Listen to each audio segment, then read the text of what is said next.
Welcome to another Sunday morning conversation. This morning, my guest is Cori James.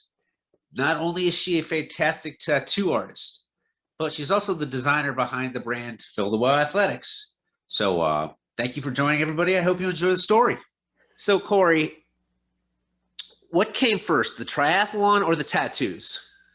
The tattoos came first. I've been tattooing since 2012, and I did my first triathlon in 2015. Okay. Now, what motivated you to get into the triathlons? So I was really active when I was younger. I played soccer, I did cross country, and I got really lazy once I graduated high school and moved to Atlanta from my small hometown. And, you know, all I did was smoke cigarettes and drink beer and think I was cool. So naturally, going from being super active to not active, I did the college weight gain, and then I very quickly developed a college eating disorder. And at the time, I was using running as a way to just burn calories, really. And it was super unhealthy. I was constantly injured. My joints were like awful. And being that I'm really competitive, I also was getting really frustrated that I couldn't get any faster. I couldn't get any stronger, but of course I couldn't because I wasn't eating. So naturally my muscles and everything were falling apart. And I had just started tattooing, and one of my clients, I was training for my first marathon, and I was having all these issues with my hips and my knees and everything. And I had confided in her in the past about body image stuff, and she recommended Christy Wellington's book, A Life Without Limits. And Christy Wellington, I don't know, do you know who she is, right? Yeah. She won, yeah, like every triathlete knows Christy Wellington is. She won Kona like a million times. And her book, she had an eating disorder when she was younger and like overcame it and became this obvious like total badass, which is exactly what my little competitive heart wanted to be. And it kind of just like flipped the switch, and I stopped caring so much about like the body aspect of it, like, or like the image aspect of it, and more about becoming stronger and like an actual athlete instead of just some runner who hated herself and didn't eat afterwards. Yeah, and that's like really where it started. I finished the book, I signed up for a half Ironman, got a coach, got a Craigslist tri bike, good to go. Next thing you know, just. I've seen your Orbea. It's about as colorful as you are. That's my baby. Where'd you I love that bike so much. That is not a Craigslist bike. My first bike was a Craigslist bike, and it was a sweet little Quintana Roo. I think it was like a 2007 Quintana Roo or something. I got it for like under 4 digits for sure, because I talked the lady down. So I was like, don't make me do that. It's my first bike. And that bike was so good to me. She was so good to me. But I love my Orbea. Oh my God. If I was gonna be buying like a bike of my own, and I was gonna get my bike, my dream bike, and they do the custom colors for no extra charge. So I was like, I'll wait an extra 3 months so I can do that. Nice. That's the hardest. Do what? You've got it new then. I did get that one new. The only place that I've ever seen do like custom paints, like an actual artistic way, is when Diamond does their a lot of their bikes, because everything's custom build to the specification. Oh yeah, they've had some. Those Diamonds, those are the ones that are those the ones that no they don't have the. That's what it is. I'm like, they don't have the thing, right? Yeah. Yeah. I'm in love with that bike, and I've had an idea to what to do for a paint scheme, because I'm more of a digital artist, and I can do a lot of that work rather than actually with my hands or anything like that. So yeah, and I'm the exact opposite. But like digital stuff, I have to get my fiance to help me with all of it, because it just doesn't. click at all. So since you're not a digital artist, how did that translate to your clothing line when you're taking tattoos that are doing by hand? How did you make that transformation to go from one to the other? So it's been really great because I mean, I design all of my tattoos on my iPad. So like digitally in that sense, I am drawing everything digitally. But when it comes to like fonts or repeating patterns, like I got nothing. But since all of my drawings are already digital, I was able to, and Jackbrew really helped me a lot in that scenario too. They like I would send them like a really rough sketch of what I was thinking, like all laid out, and then I would send them, you know, like the tattoo imagery itself, and they would be able to incorporate it like well, because I have no idea how to do that. I got you. So that's how you kind of got the spacing and the pattern kind of going on with the. Yeah. Yeah, so I'll like with the red design, I just released the most recent design I released. I literally like take their little layout, take it into my Procreate app on my iPad and just like doodle over it like real quick and like as nice as I can get it, but still it looks obviously still looks hand drawn. And then I just send it to them and they're like, okay, we'll get you an official mock-up in a couple days. And then they'll send it to me and I'll tweak whatever needs to be tweaked if they didn't interpret it exactly how I wanted it. And it's awesome. It's super fun. It's very nice. So what was behind coming up with the name for Fill the Well Athletics? Right. Fill the well. Old FTW, which I find to be humorous. Yep. Find me there. So also book related. I'm a big reader. So maybe that's why books keep changing my life or something. So there's a book called The Artist's Way, and it's like a 12-week program type self-helpy thing to awaken your creativity, and which sounds so nerdy and dumb, but it's actually great if you ever have a like inkling to do it. It's so awesome. It's really a wonderful little experience to do because you journal and all this stuff. Anyway, in her book, which I can't remember her name at the moment, the author, but she talks a lot about filling your wells before you can like create or be creative. Like she tells you to go on artist dates once a week, which is literally just going and doing anything by yourself that makes you happy. Like no one can tag along. You have to do it. Anything. It could be going to an art store and not even buying anything, but if it brings you joy, that's all you need to do.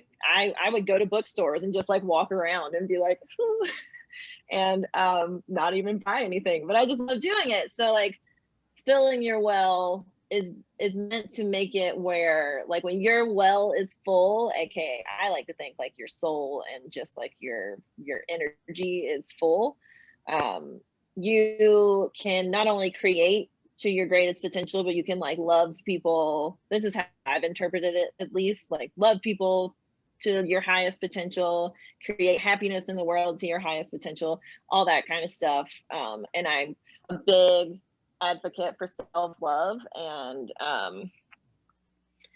like not feeling selfish when you take care of yourself first. And then, because I think that is really important in life, and a lot of people lose sight of that. Like, if you take care of yourself, you are so much better able to take care of others or love others or, you know, any of that kind of stuff. So she always talked about filling your well. So I came up with Fill the Well because I thought the FTW part was funny. It is. So Thank you. For the logo design, if I were to line up 10 kits, a lot of them, they're pretty much all going to look the same when it comes to the logos, but yours is different. It's bigger, it's blacker, and it stands out of a crowd. What went into that? I am really into kind of 80s, 70s, like late 70s, early 80s design. I think it's so cool. And so I always incorporate kind of like, or I felt the need to incorporate that kind of like groovy lettering And I just wanted to like have good vibes. There's something about lightning bolts that I love. I don't know why. I just think they look really cool and stuff. So it's got the little lightning bolt. And I wanted there to be continuity between each design. So like every design has the logo right on the chest, like same spot every time.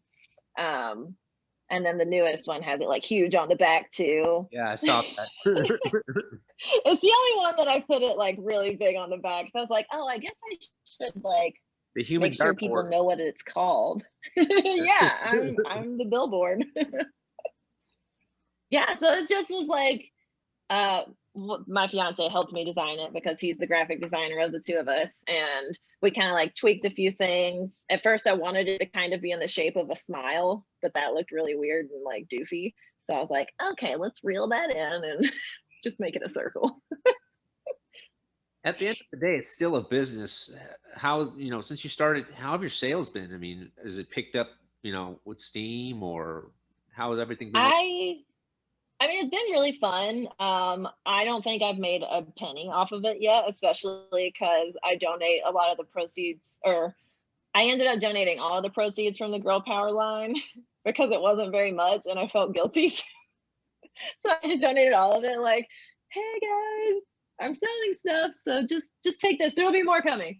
So I mean, sales are happening, which is like amazing to me. I'm stoked to see anything sell. Like, I don't need to be a millionaire doing it. I'm just having fun. But it has picked up a little bit of steam recently with, I just use Instagram to market, if you call it that. I don't know what I'm doing, so it's a total guessing game. But it's been great. I mean, sales are happening. They're not every day. They're not even every week, but one day, I mean, it's not even a year old, so I didn't expect it to like explode all of a sudden and be the next Nike. Yeah, I mean, I'm in a similar boat with this YouTube channel. It kind of just took off because of the whole traumatic brain injury stuff, and doing interviews is just kind of my way of like, I still produce content, but I get to do other stuff that I like too. Yeah. Yeah. And that's so cool. Yeah. I get to talk to all kinds of interesting people like yourself. The other day I talked to a ringside fight doctor about brain injuries. So it's like I get to do all these fun stuff. Yeah. That's really cool. Because I'm good. So like fighting, like a doctor for fighters. Like boxing, yeah. The one that says throw in the towel, he can't fight anymore. Oh, that one that's like, no. Yeah. They need to stay down. Yeah. So it was interesting. But I mean, I get to do the one show that everybody watches, and the other ones I get to talk to other interesting people, and then people started watching those. I'm like, oh, okay. Nice. That's awesome. That's such a good feeling to just like do something you enjoy doing and people respond to it. Yeah, it all started off with the book I wrote. I sent it out to a whole bunch of people. Kind of like when I got hit by a car. So that was like the basis of it. I got a traumatic brain injury, but I also had some depression in there and stuff like that. But, it's been like a long 3+ year run, but it turned out to be a pretty good book because I sent it out to a couple hundred people that didn't know each other. It was through the internet, through a support group.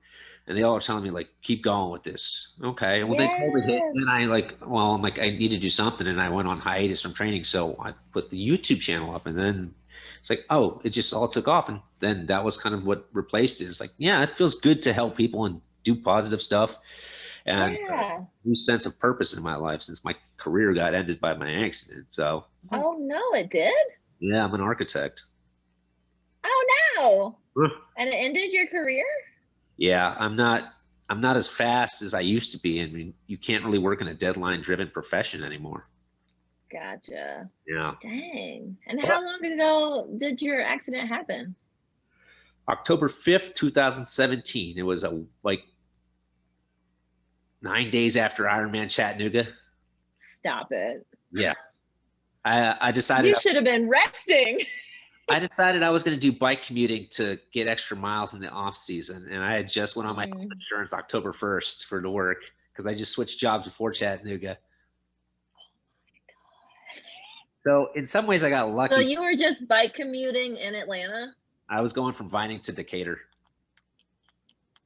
Okay, that's a long bike commute. That's only 15 miles. And right? you know, kind of. I mean, 15 miles there, Oh 15 yeah. miles back. Okay, that's not terrible. No, it's not. And my first one, I'm like, okay, it didn't go too bad. This is good. This is good. And then the second one, I got hit. It's like, all right, we'll see how this goes. And then it just was a long road since then. Dang, that's wild. Yeah, it was right past the East Lake MARTA station at this weird intersection that looks like a Y. So Okay, I'm trying to think. East Lake Water City. it's right Was by. that the one right near the DeKalb Farmers Market? I don't remember where No, that. that's just the Decatur MARTA station. I don't know. Well, all right. So East Lake is the last station before Decatur because then it splits off and winds into downtown Decatur. That's right. I know where that is. Yeah, it was right in front of the Valero gas station. That's on the corner of that intersection. Was somebody pulling out of the gas station or something? No, he was. We both had the green light, but he didn't see me despite having a headlight on, right? And neon arm warmers, but he didn't see me. And he's like, "I'm sorry, I don't know where I am. I'm lost." And he's like, "I was blinded by the LED traffic light." Dude, you were looking at your phone. You could be honest with me. Yeah, for sure. Like, come on. Yeah. So, yeah, it was definitely painful. Probably more painful than tattooing. Yeah. I mean, getting hit by a car, yeah. But yeah, I mean, like I only broke a finger, and that was only like broken bone that I had, but I had a brain injury out of it. So Wow, that's crazy. yeah. Dang. It Well, was, you seem like you're doing pretty well with, I mean, you still train and everything, right? yeah, I started back up in October, and I'm doing Challenge Miami in March. So Nice. Is it happening? Like it's definitely going to happen? they haven't said otherwise. And Florida's Florida, man. DeSantis doesn't have any restrictions on anything. That's really true. You're going to walk in there and like, you ain't going to see a mask in sight. You're like, And it's not Miami, it's Homestead, which is like right next to the Everglades. And so it's going to be a little red. a little bit. They haven't listed the You bike might- course yet. There's no bike course yet. I'm like, are we going to ride through the Everglades, please? Like, oh, don't mind the, alligators. Just go around them. That's so back at New Orleans 70.3 when Ironman still had that. They told us at the athlete briefing that don't get off your bike if you get a flat on the bike course because in the bayous there are gators. I think that's when I would be like, all right, I'm gonna go home. Yeah. I'm gonna call it a day. Yeah. So, I mean, I've done a lot of races, so it's been an interesting ride. But yeah, right. That's an interesting one right there. yeah. But so to get back to your Instagram, your kind of promotion that way, I see you've got a whole new set of models. You're in a new place, new faces. Yeah. It's been so weird and like fun because I'll just put on like Instagram stories like, hey, anybody want to volunteer to model some athletic wear? And they're just like, yeah, okay.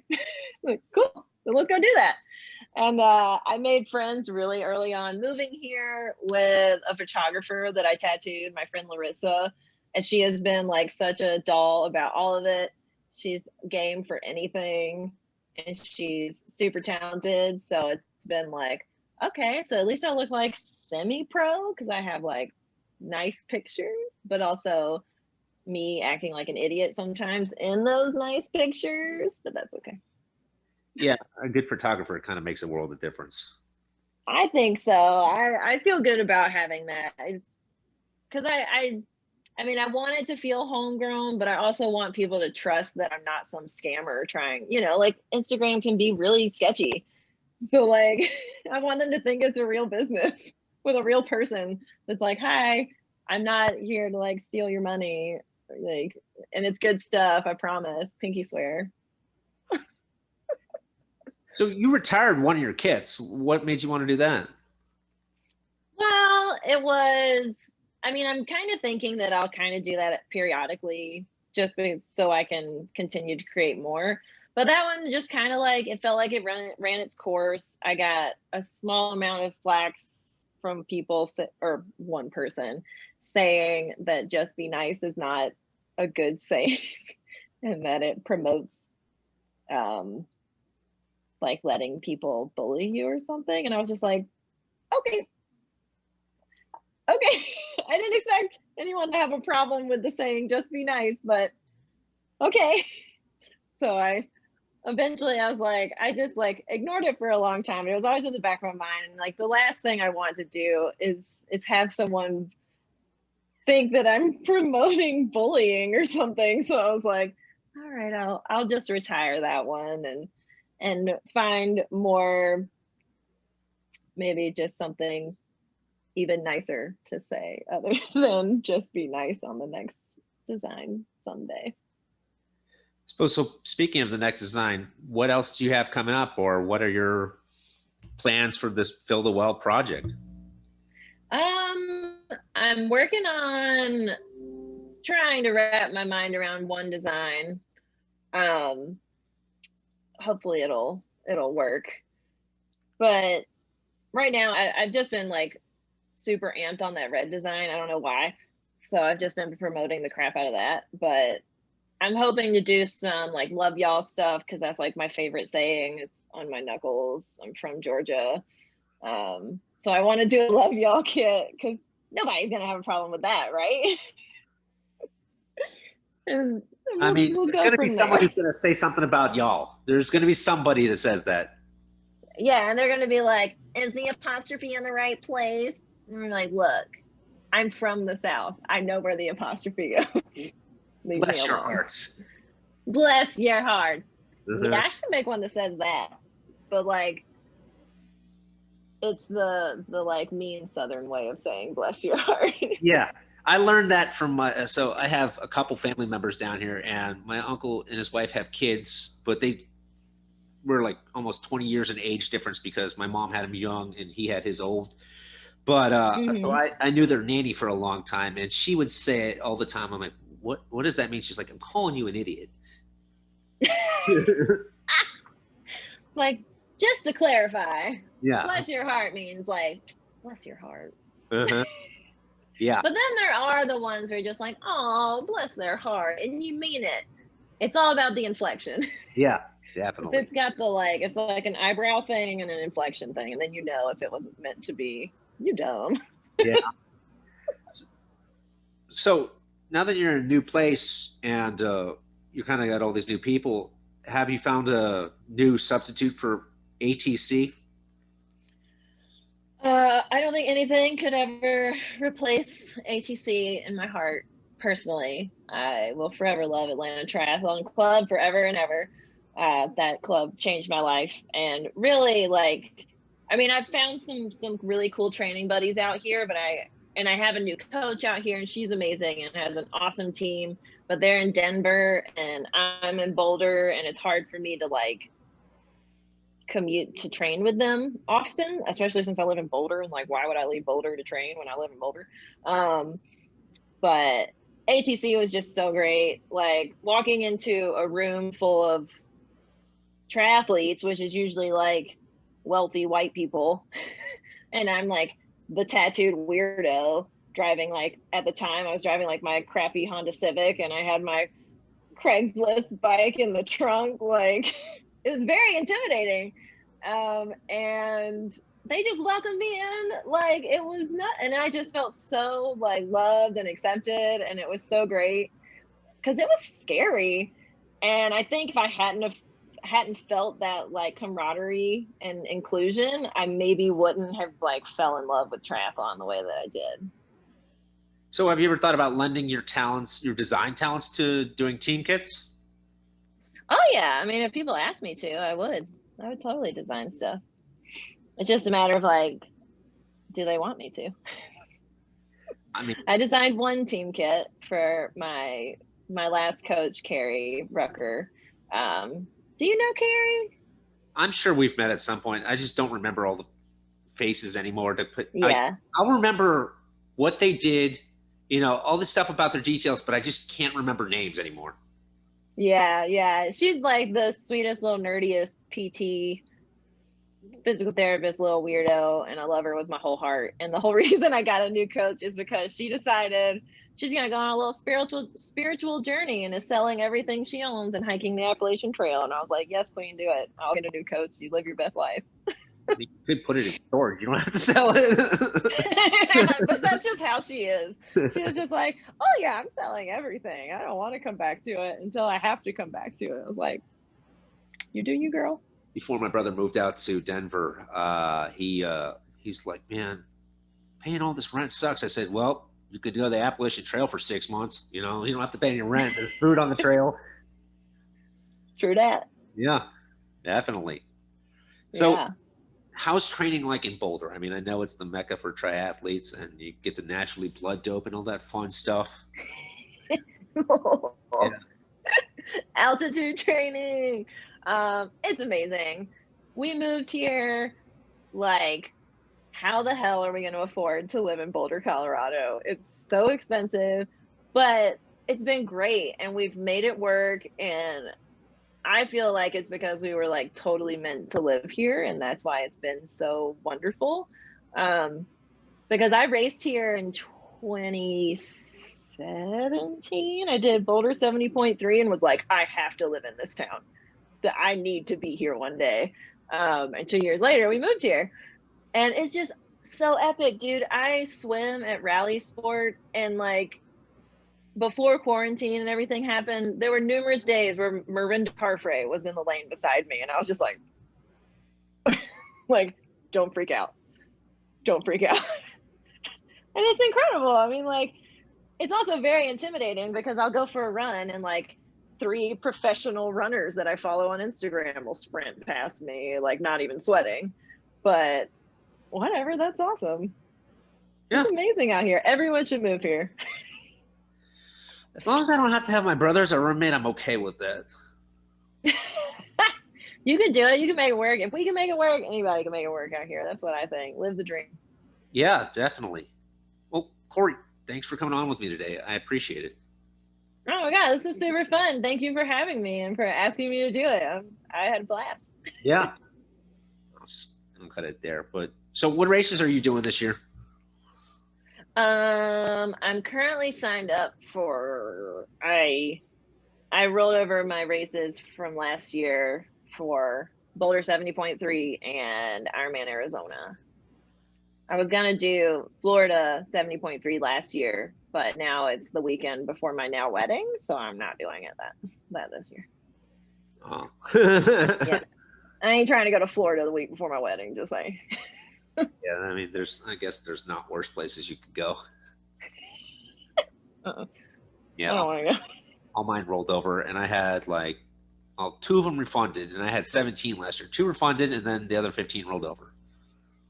You were signed up for 17 triathlons? Yeah, starting in April all the way through December. So I was doing. Is that every single weekend? No, it was like every other. But yeah, they right. were, you had a few in a row. There were a few, but they were only sprints or Olympics and stuff like that. So like I had went through a breakup with my fiance. It wasn't particularly good, and she had helped me a lot after my brain injury. And so like her being distant and like kind of mailing it in or checking out wasn't a particularly good thing. And so like once she left me, I just started signing up for everything to like kind of keep my mind off of that and just kind of work on rehabs and stuff. And it didn't happen. And then so I just did other things to kind of fill that void, but it's still not racing. Yeah. Yeah, damn, dude. So did that happen like recently? The breakup? Yeah. It was 2 days before Christmas 2019. 2 days before Christmas. Yeah. Shit. And then I went a week-long bender. Naturally. Yeah. He went up to visit her brother in Nashville. I went on a week-long bender. And the last thing and now I'm sober, but the last thing I drank on New Year's was my attorney gave me a $500 bottle of champagne for the holidays. because they really liked my case. So I got drunk off that and I didn't share it with anyone. Shit. Damn, dude. I went out on the high note. Yeah, and then rolled in like the worst year ever. Well, you know what? It wasn't that bad because I write a lot and I enjoy writing, which is part of the reason why I enjoyed writing that book so much. But it was like my triathlon blog. I had that since 2016, so I just had been writing that. And since no race reports, I just wrote about anything. Yeah, I did it's so therapeutic. I did like some actual investigation type sports journalism, like where I interviewed the guy for Rev3 and wrote a huge article about it. And I've got some like other, I got pros takes on Rev3. I think it was the Wartels that I talked to. I got, Nice.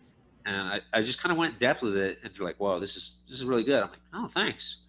So, and then I just wrote other stuff too, because like in 2016, I kind of challenged myself, like, what can we write? And I wrote the love affair with the black line, and I wrote a romance letter to the black line at the bottom of the pool. Oh my God, that's amazing.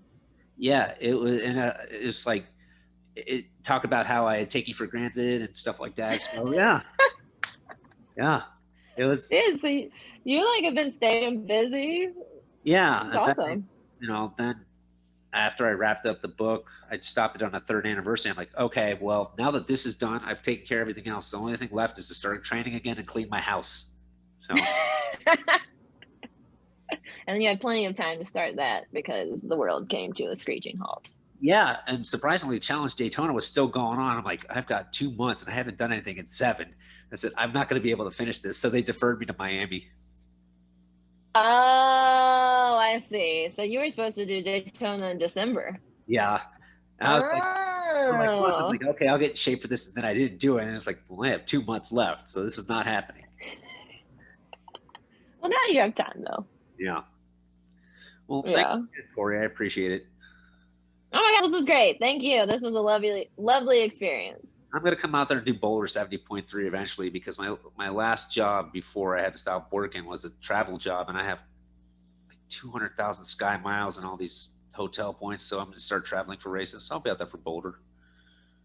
Hell yeah, man. Give me a shout. Okay. Good luck. All right, dude. All Thanks. right. You have a good one. Bye. You too. Thanks, guys, for watching another Sunday morning conversation. If you liked what you saw, please do like and subscribe. And if you want to see more of them, click the little bell notification and it'll tell you whenever I post another one. Thanks again, guys.